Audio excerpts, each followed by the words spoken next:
6. Getting creative Part 2. 6b. Evaluating your ideas. Alright, hopefully, if you've been away since the last report and taken everything into account, you'll find already that ideas are starting to flow. Granted, they may be a little crazy, you may not think they're viable right now, but either way, it's kind of like writing. It's hard to start, but once you settle into this idea of bringing new concepts to the front of your mind and exploring them, you'll see that things will become possible and you'll never run out of ideas for new products. Don't underestimate this. You've done a very powerful thing already. You've now got the ability to create products of your own. Like we said earlier, the number one reason for not starting up a business of their own, taken from the people that I asked, friends, family and associates alike, is they wouldn't know what to sell. Not only that, but judging by some of the products I've seen out there, even people that have taken steps to starting up their own business don't know what they want to sell. You now do, and that's a big step. Before we move on to the next subject in line, I want to do one more short section about product creation. As important as the last, you'll learn how to decipher whether or not your products are fit to sell in relation to the market and the people that will be buying from you, and a personal perspective. Very important if you don't want to spend a shed load of cash on a project, only to find out halfway through that it isn't going to work. Remember in the previous section, we created your new in concept folder and I advised you write everything down? Now you've got some ideas down, no matter how odd they might seem to be. Let's look at the reasons for this, and an example of me making a huge mistake in not taking this advice back in the early days of my marketing. 6c. Why I asked you to keep it all. Of course, number 1, we have the obvious so you don't forget. I used to delete concepts that I thought were useless back in the old days when I first started, and that's a big mistake, because even though they were useless at the time, they may have become viable in the foreseeable future. There was one product in particular that springs to mind that started as a concept that just wasn't approachable, so I deleted it. 3 months later I'm seeing a clone of this idea popping up and its ads hitting who knows how many tens of thousands of inboxes, and making a heck of a lot of money. You can imagine how I felt about that. Totally missed opportunity. Don't make the same mistake. 6d. Why I asked you to keep it all too. The second reason is to give you time to really look and see if this is going to be successful. Look at ways to change or improve your idea. It's safe to say, spending a little time on a concept is worth it if it's going to turn something that was never going to work into a full-blown successful product. 6e. Why I asked you to keep it all 3. The third reason, and one of the most important, is to keep these concepts is simply because things happen, things change, and they change quickly. A seemingly profitable idea that you couldn't execute for one reason or another, be it a financial reason, or lack of time, resources, whatever it is, this all changes, and when your position changes for the better, it's awesome to have a product or idea go from practically impossible or risky, to a more surefire hit. Keep it all. No matter how ridiculous or far out it might be. Look at this folder and your concepts regularly, change them and adapt them to make them workable in the future when your position changes. Don't doom the idea to your recycle bin, because given time, if your situation suddenly allows the creation and release of this product, and someone beats you to it, you're going to feel as much of an ass as I did in the above example. This is what I want to talk to you about now. Going through these concepts and picking out the good, the bad, the downright mental case things that you've come up with, expanding on them, picking them apart, all in the name of wanting to know if this is something you could set up a sales system for and sell it successfully. 6f. Are your products viable? It's a real simple process, and it's all about asking the right questions at this stage to avoid problems later. If, like many others out there, you don't do this, you're going to come up against financial strain, time strain, and resource strain, all making things incredibly hard and expensive to even get off the ground in the first place, and when it does, there's no telling what the quality is going to be like, and we all already know how important that is. 6 grams. Question 1. Does it help solve a problem? So, the first thing that you need to do with your concepts is ask a very simple question.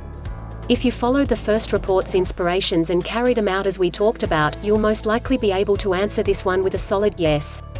The most important question you'll ever ask yourself about your products is simple.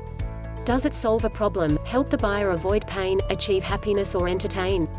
Although this is widely known already, and I wouldn't be surprised if you've heard this before, it still applies, and probably always will. What worries me is how many people know this, but don't directly ask themselves this question until it's too late, then all they end up with is a bunch of unrelated things they had to stuff into their new package to make it look more valuable through solving more problems. 6h. Question 2. Is there a market for my product? And can I reach them? An important question indeed, because incidentally, if there's no market for your product, or you have no way to reach them, then no one's going to find out about your product, and you simply won't sell any. It's easy enough to head over to google.com and do a search for your product, or a different version of it. Not only depending on the fact that if you have a problem that needs to be solved, it's highly unlikely, if not downright impossible, that your problem is going to be unique. Also, when running your search, if there's other products out there offering either the same as you, but in a different way, you can bet your life that there's a market out there. Also, are there any publications that are related to your product? An even bigger sign that there's a market there, and of course, can you reach that market? Specifics and hows aren't really important right now, as long as you know not to go launching a product that's going to be impossible for you to reach the people that want to buy it, or even worse, there aren't any people who want to buy it. 6i. Question 3. How much money will this take to create and make it the best it can possibly be? Asking yourself how much cash it's going to take out of your pocket before you start is definitely a good thing, but you don't want to know how much it'll take to create and get running, but how much it will take to create and get it running effectively, so you can really wow your customers and get them to talk about you to other people. Quality is so important nowadays with the flood of products out there in all markets. Here's an example for you, again from my personal experience and my very first site. I've always been a big believer in wowing people with stuff I do. If it's going to be done, it's going to be done properly, it's going to be sheer quality, and the best it can possibly be. The very first site I put up featured forums, a fully functional and independent autoresponder and ad tracking system for each individual member, not to mention all of the hooking up with the affiliate software, access management and tying this into recurring billing, and a 2-level affiliate program, with custom commissions for individuals that I'd met and were up for joint ventures. Now bear in mind, at this point I had no big list of people I could sell to yet, I had none of these scripts or systems already, and this was at a time when people were first coming up with the idea of selling autoresponder and ad tracking scripts so they could install and use them on their site. Now looking at the concept, this was going to be a monster of a site, totally mind-blowing, so I went for it without really looking hard into what I was getting myself into financially, and the time commitment such a site took, with things like tech support, being on hand non-stop to sort out problems, being there at the right times for conferences, and managing pretty much every system there on my own. I don't need to tell you that that's a heck of a big first product, and there's nothing wrong with doing, or being ambitious. Just before you start, make sure that when you ask yourself if you have the time and money to pull this off to a very high standard, otherwise you might just find yourself overwhelmed halfway through the actual process of creation. 6j. Question 4. How can I package and present? Often, you'll find one of your product ideas turns into 2 or 3 when you look at this question. If that's the difference between earning $20,000 and $60,000 from one product, I'd say that's a pretty important factor. Remember when you're looking at these to develop and evolve your products. They're not set in stone, and often just one viable concept is more useful than at first glance. How you package and present is very important. Here's an example for you. Let's take this course in hand, and ask yourself, if you'd sat here like me, researched and written a training course, what else could you do with it aside from plant it on a website as an intensive course as we've done here? Let's see, just off the top of my head here, without even thinking about it, we could have made it into a membership pay monthly site, then at a later date taken the whole manual set and sold it as one for a big price. What if we recorded the whole thing in audio and video?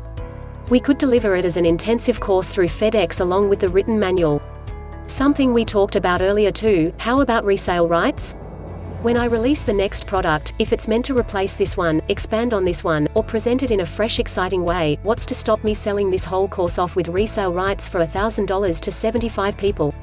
See how what was originally an idea to display our knowledge to you has multiple delivery methods tied to it.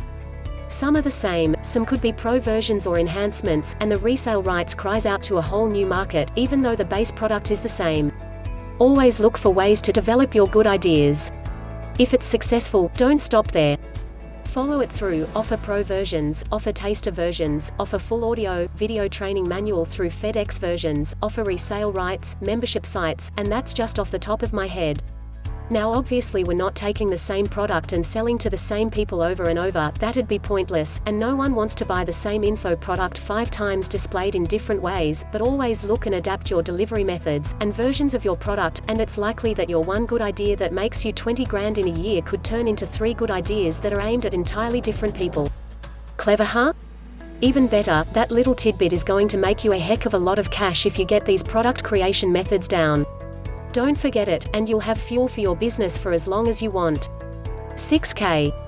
Question 5. Can I adapt the system? To make it easier on my resources, reach a bigger or more targeted market? Something you should always ask yourself.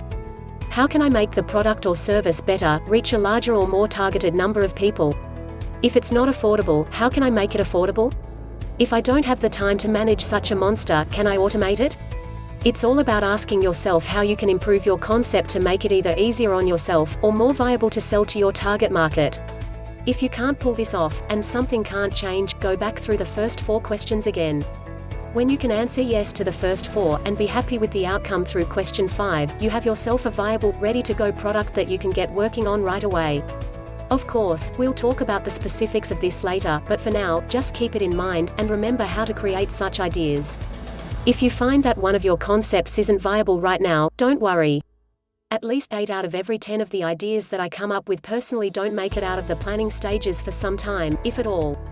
Not to worry. Like we talked about earlier, when you remove the boundaries that stop you coming out with ideas, and start looking at the limitations of your resources before you've even given it a chance, the ideas will flow, but of course it's likely that a lot of these ideas you dismissed aren't usable right away or in their present form. This is why it's important to file these, and take a look over them, even after you've discovered that they're a no-go. Your environment may change, your financial position, or the market may change. It's just a case of waiting for the time that the answer to those 5 above questions become positive ones, meanwhile working on the things that do work, and are viable. If you've got this method down, you'll probably find that you've never got nothing to do, and have an abundance of new products that you can bend and weave to make them suit you and your personal resources. 6L. Wrapping up. That about wraps up the practical work. I hope I've given you some sort of vehicle to get ideas flowing thick and fast, and how to sort the good from the not so good, and downright crazy. Don't worry about those crazy ones, by the way. I've woken up in the morning on occasions and said to myself, what the heck were you thinking when you came up with that one? We've filled a big gap. You should now have something pretty special, and that's the ability to come up with ideas of your own, even if you don't think your imagination is up to much. Through practical use of these methods, you've got a big wad of ability now that you may not have had before reading. You're ready to get creating the fuel for your business. Far from the days of staring at blank pieces of paper and not having anything to do, you're now set to turn that blank piece of paper into a fully fledged product that people want to buy and will recognize you for, build a sales system around it, get the word out, and make a whole lot of cash. Before leaving this section, there's 2 more points about product creation that I'd like to show you, which will make you totally comfortable with the process, and help the flow of ideas even further, and inspire a little bit more confidence if you're not convinced in what you can achieve with this yet. 6 meters. Love it or quit it. First and foremost, make sure you enjoy it. The products that you take from concept into the real world as a fully fledged product or service you should have some affinity with. If your passion is fishing, great, go for that. If your passion is some type of sport, go for it.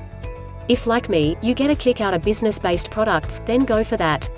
The reason that most people will tell you to go and create products for stuff you enjoy is simply because it's easier to do something if you're enjoying it, and the result is generally better than if you're bored out of your brain trying to create something you don't particularly care about. But there's a deeper reason for this too, and that's the connection we talked about earlier. It's far easier to come up with products if you're mixing with your market, or if you are in your target market. It's not easy to get ideas for solving problems that you know nothing about. So there we have 2 real reasons related to your productivity, success and happiness to pick a market you're passionate about. Which brings me on the final point in the product creation section, and probably the most important. The more you do, the more products you release, and the more you mix with your chosen market, the more ideas will present themselves to you. It's up to notice it's happening. This will come with practice and experience. So I don't want you to worry if you've come through all this, and find that although you've been inspired, and feel a little more alive about your business, and have a fresh new objective, that concepts folder is looking a little empty right now. I assure you, if you follow what we've talked about to the letter, it will start to fill up and gather momentum. When I first started using this method some years back, the concepts folder had the odd idea floating about in it. Most of them weren't so good, and here I am down the line after putting up several websites and doing a lot of promotion for other people, mixing with these people and the business that we're all in, and suddenly having ideas that pop out at me from nowhere, sometimes 3, 4, 5 or more in a single day. Keep at it. It gets easier. Now, if you're thinking this a heck of a lot before we even start planning ideas, don't worry. The methods we've talked about here take minutes to put into action, and become second nature once you've mastered them. Not only that, but it gives you total confidence in what you're doing. You don't need to ask anyone else if you're doing well, or if your product is good anymore, because you know how to work it out yourself logically and methodically. And trust me when I say, it'll show, in your pocket at the end of the month, and in your customers' eyes. 7. Summary. If you've taken everything into account from the last report, you should already be coming up with ideas of your own, be they slightly strange, or not something that you're interested in, or if they're not viable right now, that's not the point. The main thing is this is like writing. It's hard to start on a subject, but once you get the momentum up, things get easier and faster. You've done something very powerful already. You have proven beyond a doubt, even if you only came up with a single idea for a random product unrelated to your target market, you have the ability to come up with your own products. Let's move on now and start to look at the ideas that you're coming up with and whittle them down to something viable, and then taking this further and make them into multiple viable and ready-to-release products for your business. Let's look further at why I asked you to write down all your ideas and create your own concepts folder to store these ideas, and will continue to do so throughout the course. Looking back, when I first started out in online marketing, I used to delete old concepts because they seemed useless at the time. 3 months after I'd deleted and long forgotten about this idea, I start to see clones popping up with its ads hitting who knows how many people's inboxes. What made it worse is this was from a big well-known marketer. I was kicking myself at the missed opportunity and who knows how much cash. Don't make the same mistake. The second reason for writing things down is so that you can look at them in detail and almost immediately figure out if they're going to be viable or not. Spending time developing a concept product is worth it if it's going to turn into something that was never going to work in its original form. The third reason for keeping your notes even when you're done going over them and have no avenues to develop is because things change, and things change fast. There can be many reasons for not taking on a project, whether it be financial, or you don't have the time, or resources, whatever it is, this all changes, and when your position shifts with each of your successful product launches, you might just find the contents of your concepts folder go from packed full of impossible ideas, to risky ideas, to surefire hits and moneymakers. Keep it all. Check back regularly. Sometimes things change and you may not even know it. Open your concepts folders, go over each product idea and develop them if you can.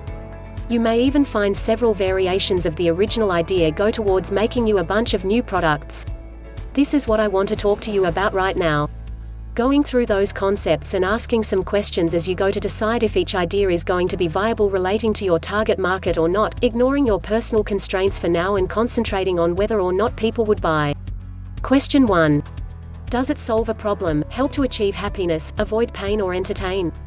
This is pretty widely known already, but something to base all your product creation on, because quite simply, if it doesn't hold any advantages for someone, and the answer to at least one of those questions isn't yes, then it's not viable. Question 2. Is there a market for my product and how do I reach them? An important question, because quite simply, if there isn't a market for your stuff, you're not going to make any sales. The quickest method is to head over to Google and search for your product. If someone's done it already, it's almost guaranteed that a market already exists for your idea. Question 3. How much money and time will this take to create to make it the best it can be? This is where you can judge whether or not creating such a product is within your grasp right now. If so, great; if not, keep it for when your situation improves. Question 4. If you've had all yes answers so far, the next question to ask yourself is how can I package and present?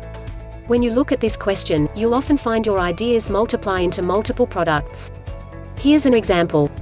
Let's take this course, and ask yourself, if you were sat here like me, how many different ways could you package and present? How about a monthly membership site and at a later date turn it into the intensive course as it is now? What if we did an audio and video version and sold different levels of membership at different prices? How about giving away resale rights when you're done making profit with it? How about expanding, releasing a second or a pro version that includes more features, such as long personal consultation periods? Do you see how a single product can easily turn into 2, 3, 4 or even 5 through this method of thinking about how to package and present? This is your chance to pull several products from just one single idea. That's all it takes. One idea, and you have content for 1 or 2 years.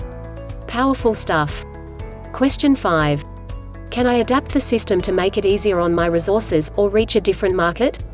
Something you should always ask yourself. How can I make my ideas better before they're even off the drawing board? How can I reach a larger number of people? How can I make it affordable for everyone? There's a lot of competition selling beer to pubs. Can I sell my alcohol to a different ready and waiting market? Once you've gone through these 5 questions, you need to look at all your answers. How can you change this product to make it more viable, a better seller, or easier on your resources? Once you've made changes, go back to question 1, and ask the same questions again. After several passes, often over a period of time, sometimes days, sometimes months, sometimes years, sometimes even minutes, you'll find yourself with several viable products sitting right in front of you ready to release, where others are still saying, I want to start my business, but I don't know what to sell. Now you have the edge. Remember also to make sure you enjoy what you're creating. One of the big reasons I'm in online marketing and talking to you right now about business is because I really enjoy it. I don't want you to create something if you don't enjoy it. After all, isn't that why most of us want to start our own businesses in the first place and get out of our 9-to-5s? Lastly, blend in. Mix with your target market. If you're in online marketing, start subscribing to big marketers' lists, look at what they send you, who's selling what, and how it's being sold. The research comes to you in this case. If you're looking to sell software, subscribe yourself to tech magazines and software reports. Once you can take the above idea about creating products and come up with product ideas, you're 90% of the way towards being rushed by new exciting ideas on a regular basis. All you have to do now is take it that 10% further and adapt this method to your target market through this method of mingling. If you're not mixing yourself with like-minded people and business, you'll have a lack of relevant inspiration. Mix it up, get in there, get your hands dirty, and the ideas will soon start to flow, and come to you when least expect it, and keep coming, and coming and coming. I'd like to congratulate you if you've come up with some ideas for products. Even if they're not relevant to your target market or viable right now. It may take a few days to start coming up with ideas if you're yet to mix yourself with the market that you want to break into, but it's safe to say, if you've ever said, I wish product X did this or I wish product X did this better, you've already won and have proven that you have the ability to do this effectively. Something that many others clearly cannot do. 8. Goals of this section. To establish why you want to create an info product and whether or not your product is suitable for such exploits. To introduce several types of info products, allowing you to create innovative and interesting pieces that sell far better than a plain block of text that everyone else is creating ever will. To introduce the concept of adding value through presentation. To show you that your $50 product idea could turn into a $1,000 product idea netting you big money, while others are out there still trying to shift $10 products they purchased without much success. To demonstrate that you can take advantage of further presentation changes to change a single sale product into a recurring income product. Info doesn't necessarily mean single sale. Your first introduction to upsell, and how info products are priceless in getting more people to buy your stuff. To differentiate between fake upsell, also known as bait selling as defined by the BBB, and real upsell, and how many marketers are plainly annoying their customers with it instead of allowing it to do the job it should be doing, which is to get more people to buy your stuff. To get you creating products of your own, today, right now, even if you thought it wasn't possible and you can't think of anything. 9. Profitable Info Products 1. Welcome to the Info Products section of the course. Now we've talked about effective product creation and the fundamentals of online business already, I want to start getting a little more specific. I'm confident that if you've been following the previous reports you've got some ideas for products already, and it's quite likely that you've drafted ideas that while they may not originally have been for info products, they would make a viable one all the same. No matter what ideas you came up with in the last section, I still want you to take a read through here, and see if it sparks your imagination. Furthermore, we'll take a look at why most marketers' info products flop, making hardly any cash, why we want to create info products, and most importantly, without going into writing class mode, I'm going to give you a simple step-by-step checklist for successfully creating something of quality and sales viability. 9b. Reasons why. So, you want to create an info product? Well, I can see why. For a start, they're incredibly versatile in every possible way from the point of view of the product creator. We'll be talking about exactly how later on, so if you see the words info product and automatically think ebook, keep reading, because you won't find me mentioning that word again in this section. Secondly, it requires little investment to create the product, simply because it's something that you can do yourself. The sales systems, methods of delivery and the different types of sites that you can create around the product will vary, but looking at the product itself, you don't need thousands to throw at a freelance programmer or anything like that. Third, it's easy to come up with ideas. Like we talked about in the original product creation report, if you can use your knowledge to show someone how to avoid something negative, or how to get something they want, and you can write, or even get someone to write while you dictate, you can create an info product. 9C. Info products defined. Okay, now before everyone clicks off thinking they've heard it all before, let me tell you exactly what I mean when I talk to you about info products, and at the same time, show you what possibilities they hold with regard to their versatility and presentation. The internet is awash with info products right now, but I can tell you that most people creating these are out of date or just plain unimaginative, and in turn, it's going to hurt their sales no matter how valuable their information actually is. It doesn't take a genius to figure this out either. If you've been online for longer than a few months, you're probably already bored as heck with the word e-book, and you'll often see people in their own product sales letters saying things like the rather cliché line, "Fed up of all those useless e-books," stuff like that. Simply put, the concept is old and tired, and you can do better without a bigger budget. When I point this out, people say to me, "Hey, they may be old, but they're tried and tested, and sell right."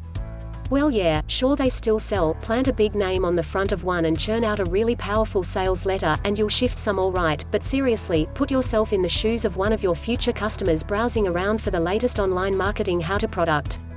Would you buy Mr. X's all-knowing 1,000-page e-book for $500, or the product that you created, your proven super sales system method intensive training course, featuring full audio and video that teaches you top techniques in a quick, easy-to-follow way?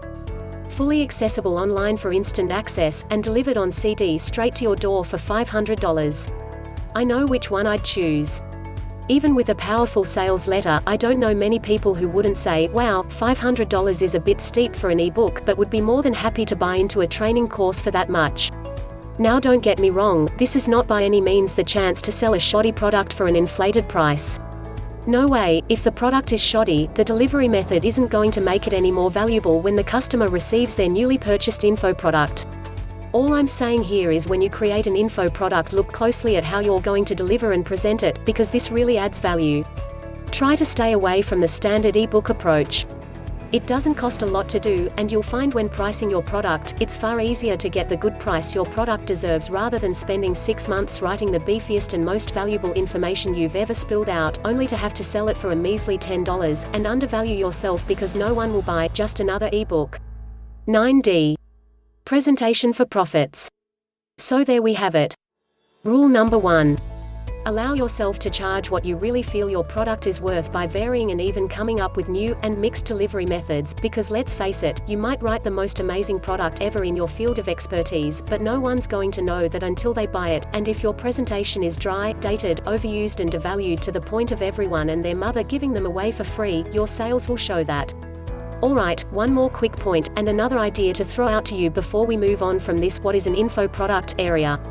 If you cast your mind back to the product creation section, I was talking about the questions I get about my concepts folder and why it's so full to the point of years worth of ideas. The "I can't think of what to sell" question is usually followed by the "create an info product" response after they announce they have a zero budget. Yeah, but all the big guys say the way to make a load of cash is to have lots of recurring incomes instead of having to make new sales all the time. That's fine, so why not make it a membership site? Or a premium paid newsletter of some sort? There's nothing wrong with doing that at all. It's usually a lot more work stretching over a longer period for a lower price than single sale, but know that this is an option. Don't think you're chained to single sale high-ticket items. Let's not dwell, there's nothing more to discuss here, but keep it in mind. 9E. Versatility at your fingertips, literally.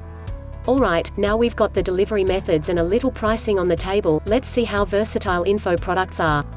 We've got premium online publications, we've got membership sites, single sale high-ticket items like this one, short viral publications that are given away free, or published to other people's lists and so on. All info products. You've probably already noticed that we're concentrating on this in general terms with regard to selling straight-up, high-ticket, long reports and courses, and I'm doing this for 2 reasons. First up, we want to get you earning some cash with real products that are going to bring you in some good money. A solid long-term product. And secondly, because once you've created a big wad of a course, you can dissect it and create all sorts of different types of products from that list, and more. This lets me give you facts now, without having to bore you to death with 20 of these containing repeated information. 9F. Upsell done right. There is, however, one specific type of info product that I'd like to talk to you about right now, and that's upsell products. If you didn't know before, these are products that are sold at a relatively low price to entice the customer to go out and buy a higher priced follow-up item. Hands up who's ever bought an info product that's an upsell, raises hand. Hands up who's ever purchased an info product about something that totally sucked, didn't give the information that it promised because it turned out to be an upsell for another product that again, promises to reveal the info you asked for, only for 10 times the price? Raises hand again. See, the sad fact here is that practically every single upsell product that I've bought before has totally sucked. Back in the old days, I used to buy info products about online marketing, but unfortunately, due to inexperience back then, as we all do, I made a few mistakes. Now of course, there's rarely any way to tell that what you're buying is an upsell until you've bought it, but when you get around to reading or listening to it, you're sorely disappointed, because what you've just totally wasted your money on is a glorified advert. That would annoy you just a tad, right? In fact, I saw a friend of mine announce that his product is not an upsell for something on his sales letter the other day. So I mailed him, and asked him, "Hey, why did you write that?" Here's what he replied: "Nowadays, when people see quality lower priced products, they're worried customers are going to think because of the low price, they're going to be sold onto something at a higher price, and the product is just an excuse for an advert." Understandably so, from some of crap I've seen flying about too. See, the number one problem with this is, upsell works. And it works well, but not as you may know it or have experienced through dodgy info products. I say again, upsell works, and not only does it work, but it can be done correctly, and ethically too, without making false promises or producing a crap product.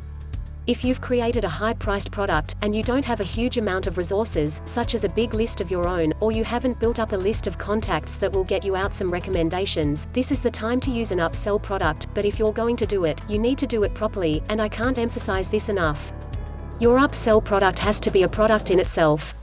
Don't make promises on the sales letter that don't ring true to the actual product, as this type of false promise with no intention of actually selling a real product is defined by the BBB as bait selling, and can have serious ramifications for your business.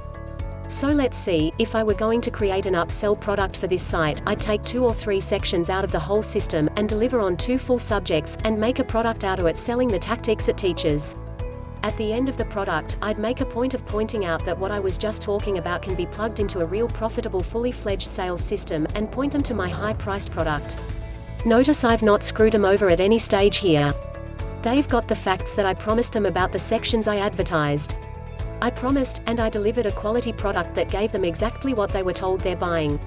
Now an extreme example of the what not to do, would be take the introduction of each section here, advertise it as the most advanced and complete marketing system ever, throwing them in a PDF document, then planting a big advert after every paragraph telling them they need to spend another $500 on top of what they already spent to get the full story.